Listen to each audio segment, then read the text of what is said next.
Hi everybody and welcome back to the channel. My name's Nicole and this is Dusty Book Sniffers, and today we're here for another entry into the NetGalley Diaries, so let's get started.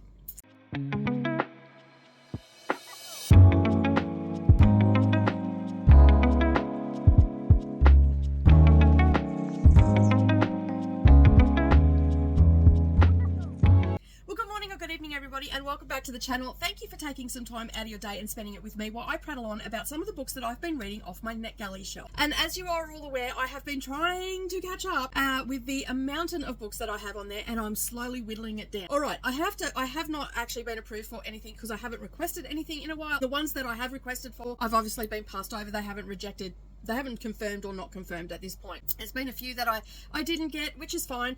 You know, I don't need to get everything, but they looked interesting and I've got them there, a reference to come back to a little bit later and just maybe check them out when I'm looking for something to read. So today is a little bit of a different entry. So when I first started this, I was just going to be focusing on either non-fiction, spiritual ones, like, you know, things revolving around, you know, health and all that sort of stuff, as well as cookbooks and craft books and all that sort of stuff. So I have, over the last couple of weeks, or probably about the last 6 or 7 weeks, I have been slowly but surely working through some of the books that I've had on there, which happen to be cookbooks and whatnot. So I thought I would come in and talk to you about some of the books that I've been looking at and that you might find very interesting as well. And these aren't just like cookbooks or way of life books or anything like that. They've got that little bit extra into them that they really appealed to me when I was looking them up on NetGalley. And for those that don't know what NetGalley is a free, I guess you could call it a resource in a way, and you go there, you join, it doesn't cost you anything to join, and then you can peruse the mountain of books, ebooks and audio books as well to choose from. They are new releases coming out. Some may have already been released but didn't get much love and stuff like that, so you might be able to listen to them or read them now, so you don't actually have to apply for those ones. But for the most part, you apply or request for the book, and then the publisher or the powers that be that are controlling the marketing for that one will actually either approve you or reject you. Okay, don't take it to heart, because, you know, like I've applied for over 200 books and probably half of those have been rejected because that was early on in the piece. But the objective of the game is to keep on top of it and get your percentage up to 80%. So I am sitting on 70% right now, and I have worked tirelessly in the background. Amazing Readathon was really good for getting some of them done, and then I've just been doing these other books that I review as well in the background, and they're pretty easy books. They're not overly big books. There's not a lot of stuff to read in them. You're probably reviewing the aesthetic of some of them and all that sort of stuff. So without further ado, let's get into the books that we're going to be talking about today. I have, how many do I have? I have 5 that I'm going to quickly, sorry, 6 that I'm going to quickly go over and just maybe show you a couple of pictures that are in them and all that sort of stuff. Now, most of these books, I off the top of my head, I do not know when they are coming out, but they're either out or they're coming out in the next few weeks and also coming months, but I will put the pub date along the bottom for you so you've got that visual reference. All right, the first one I'm going to talk about is Sex and Your Stars. So this is a sexologist. You can see the cover there. Pretty retro looking cover, and that sort of drew me to it. I'm very interested in astrology, so I was sort of gravitated towards this. Now, this book, I was not sure what I was expecting from this one, but I was actually a little bit blown away. Now, I haven't rated it extremely high because I feel like it was a bit of a gloss over on the astrology side of it, but actually combining the two of sex and also your stars and then getting the best result possible, this book does definitely hit the mark for that. I was very interested to see how, you know, there was little tasks that you could do. Is that the right word? Probably not, but it was set out like you had homework to do and that you could work on it with your partner and all that sort of stuff. And basically it just goes through each of the star signs, and I was particularly drawn to Virgo, being a Virgo, and for the most part it was pretty spot on. So I felt like I connected with it in a way, not everything, but I felt like I connected it in a way to it. So I actually have given that 3.5 stars. It's definitely worth a read if you're into astrology and you would like to combine, you know, that intimate part of your life with your stars. It's definitely got that there. It also has some stuff in it about the tarot cards that match up with your sign and all that sort of stuff as well. The only thing I would say, it was lacking a few pictures, like especially if you're new to tarot and not all that sort of stuff, you wouldn't actually know what the tarot card looks like. That probably would have been ideal to put that in there, and you know, maybe a few other like hand-drawn sketches and stuff like that might have been very key, not necessarily around the sexual side of it, but just the star signs and stuff, because this one is definitely geared towards the novice of astrology. which I consider myself. I mean, I'm probably a little bit higher than a novice. You know, in my life and books that I've read and all that sort of stuff, I've always sort of gravitated towards it. So I sort of know a little bit, but it was quite refreshing to see the sexologist and bringing the stars together. So it's something a little bit different. And of course, I will link all these books up down below.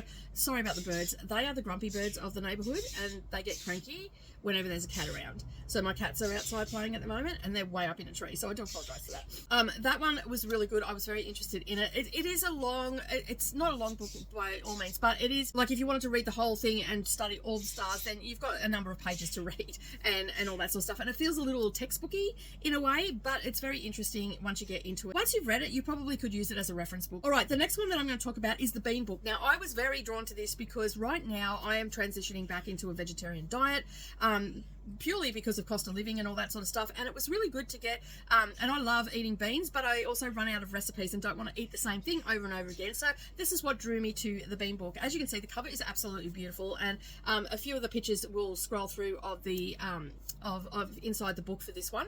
It's absolutely stunningly laid out. I absolutely love the layout of this. I love the aesthetic of it, and also the information in here as well about the beans itself, and then also growing beans and all that sort of stuff. It also gives you a visual reference to the beans that are featured in the book. And then of course you've got a ton of recipes, and some of them look absolutely divine, and I cannot wait to make some. I'm going shopping on the weekend. I've got my list of stuff that I need for the recipes and all that sort of stuff, so I'm looking forward to diving into making some of these recipes from this book. It's been lovingly, you can see that it's been lovingly put together, and the author definitely does have a passion for beans, and it definitely comes through on the pages. So that is another one that you can check out. Other than that, I don't really have much to say about it. You can, as I said, you can see from the pictures that are scrolling through on the screen right now that it is very aesthetically pleasing, and it's very easy to navigate as well. So that is another one that if you're interested in that, to check out. Of course, you know, this is also stemming from that I want to go to England, so I'm cutting back on where I can cut back on my budget, and this is really hitting the spot for me because beans are so filling, they're so flavoursome, and some of these meals just look absolutely divine. So you know, if you're a vegetarian, by all means check this one out. Even if you're not a vegetarian, there are recipes in there that have meat and stuff in there, but I was sort of looking for it as a transitioning back to a vegetarian. All right, the other one that I got, and I don't remember applying for this, so I think that this may actually have been put onto my shelf by the publisher, because I have actually reviewed quite a number of cookbooks now, because I love cooking. It's one of my other passions that I love to do. Unfortunately, I don't have a big family here anymore to cook for, so now my hobby is to flick through the books and, you know, share the recipes and maybe make some and try and pare them down a little bit for just me and my husband and my daughter that is actually home. And it is called Baking in the American South. Now, as I said, I don't remember applying for this. It's probably not one that I would have applied for, but I'm so glad that it ended up on my shelf. As I said, it is a mystery how it got there, but I do think that the publisher has actually put it on there. Now, this one has over 200 recipes in it, and basically, as the title suggests, it is baking in the American South. So you've got things like cornbread, pound cake, all that sort of stuff, and then you've got little tidbits throughout the book, stories, untold stories about the origins and all that sort of stuff, and how it came to be and why it was a necessity, and just little tidbits like that. Again, this is beautifully laid out. It's aesthetically pleasing. It actually has a lot of pictures that go throughout the book, so you're not confused on what you're making. It's easy to navigate as well, and this is something that you really want from a cookbook. It has all the little tidbits that you would need, measurements, tools, all that sort of stuff in there as well. And this one, as I said, is just that little bit more than just a cookbook. It actually has stories in it. It sort of reminds me a little bit of, here in Australia we have the CWA, and then we have different branches throughout which is the Country Women's Association, and they often put out cookbooks, and it sort of reminds me of that, because you always get a little bit of a backstory of how this recipe came about and all that sort of stuff. So this, if you're into baking, which I'm not a huge baker, but I do like to make a few things here and there, this had some interesting recipes in it. By all means, check it out. You won't be disappointed. It is well worth the read. It's well worth the purchase.